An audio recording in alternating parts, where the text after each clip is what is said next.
ಲಕ್ಷಕ್ಕೆ ಲೆಕ್ಕನೇ ಇಲ್ಲ, ಕೋಟಿಗೆ ಬೆಲೆ ಇಲ್ಲ, ಬಂದಿರೋ ಜನಕ್ಕೆ ಊಟಕ್ಕಂತನೂ ಮೋಸ ಇಲ್ಲ. ಅಷ್ಟು ಯಾವ ಜಾತ್ರೆ ಕಣ ನೀವು ಹೋಗಿರೋದಂತ ನೀವು ಯಾರ್ದು ಕೇಳಿದ್ರೆ ತೊರ್ನಳ್ಳಿ ಸಪ್ಲಮ್ಮ ಜಾತ್ರೆ ಕೂಡ ಬಂದಿದ್ದೀನಿ. ಯಾವ ವರ್ಷ ಬರ್ದಿರೋ ಜನ ಈ ವರ್ಷ ಮಾತ್ರ ತುಂಬಾ ಜನ ಕೂಡ ಇದ್ರು. ಹೋಗಿ ಸಪ್ಲಮ್ಮ ಆಶೀರ್ವಾದ ಕೂಡ ಪಡ್ಕೊಂಡೆ, ನನಗೂ ಒಳ್ಳೇದಾಗ್ಲಿ ನನ್ನ ಫಾಲೋವರ್ಸ್ಗೂ ಒಳ್ಳೇದಾಗ್ಲಿ ಅಂತ ಕೇಳ್ಕೊಂಡು ನಾವು ಹೋಗಿದ್ದೆ ನಮ್ಮ ಮಾರ್ಜಿ ಅವರು ಮನೆ ಹತ್ರ. ಯಾಕಂತಂದ್ರೆ ಇವತ್ತು ಅವ್ರದ್ದು ಮಟನ್ ಫಂಕ್ಷನ್ ಇತ್ತು. ಅದೇ ತರ ದೀಪ್ಗಳು ಕೂಡ ಇವತ್ತೇ ಕೂಡ ಇಟ್ಕೊಂಡಿದ್ರು. ಅದೇ ತರ ತುಂಬಾ ಜನ ಇನ್ಸ್ಟಾಗ್ರಾಮ್ ಯೂಟ್ಯೂಬರ್ ಇನ್ಫ್ಲೂಯೆನ್ಸರ್ ಕೂಡ ಬಂದಿದ್ರು. ಒಂದೇ ಜಾಗದಲ್ಲಿ ಸೇರಿಸಿದ್ದಕ್ಕೆ ತುಂಬಾ ಥ್ಯಾಂಕ್ಸ್ ಅಂತ ಹೇಳಕ್ ಇಷ್ಟಪಡ್ತೀನಿ ಮಾರ್ಜಿ ಬ್ರೋಕ.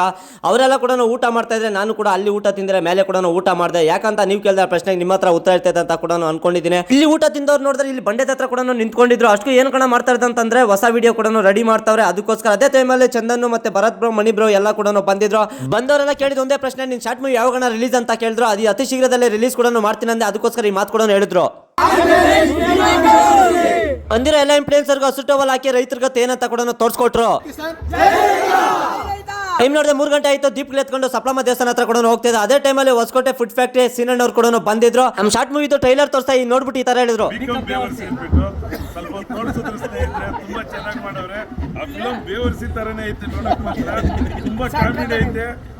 ಬಿಕಮ್ ಬೇವರ್ಸಿಕ ಡೈರೆಕ್ಟರ್ ಇವರ ಡೈರೆಕ್ಷನ್ ಇವರು ಕೂಡ ಮಾಡಿದ್ರೆ ತುಂಬಾ ಚೆನ್ನಾಗಿ ಕೂಡ ಬರ್ದವ್ರೆ ಕತೆ.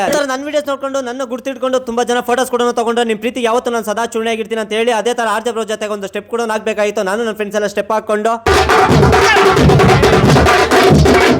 ಸಂಜೆ 5:30 ಆಗಿತ್ತು. ಜನಸಾಗರ ಈ ರೇಂಜ್ ಕೂಡ ಇದ್ರು. ನೀವ್ಯಾರಾದ್ರೂ ಸಪ್ಲಮ್ಮ ಜಾತ್ರೆ ತೊರ್ನಳ್ಳಿ ಯಾರನ್ನ ಬಂದಿದ್ದು ಕಮೆಂಟ್ ಬಾಕ್ಸ್ ಕಮೆಂಟ್ ಮಾಡಿ. ಈ ಸಲ ಜನ ಜಾಸ್ತಿ, ಓರಿಗೆ ಕೂಡ ಕಡಿಮೆ ಕೂಡ ಇತ್ತು. ಜಾತ್ರೆ ಬಂದಿದ್ದಾದ್ಮೇಲೆ ಗೇಮ್ ಕೂಡ ಆಡೋಣ ಅಂತ ನನ್ನ ಫ್ರೆಂಡ್ಸ್ ಈ ಗೇಮ್ ಕೂಡ ಕರ್ಕೊಂಡು ಹೋದ್ರು. ಈ ಗೇಮ್ ಮಾಡ್ಬಿಟ್ಟಿದ್ದೆ ನನ್ಕಂತೂ ಬೈಕ್ ಬೀಜ್ಗಳು ಕೂಡ ಬಂದ್ಬಿಟ್ಟಿತ್ತು. ಇದೆಲ್ಲ ಮುಗಿಸ್ಕೊಂಡು ಮನೆ ಕೂಡ ಬಂದೆ. ಇವತ್ತಿನ ಕತೆ ಇಷ್ಟು, ನಾಳೆ ಸಿಗ್ತೀನಿ ಫ್ರೆಂಡ್ಸ್ ನಿಮ್ಕ.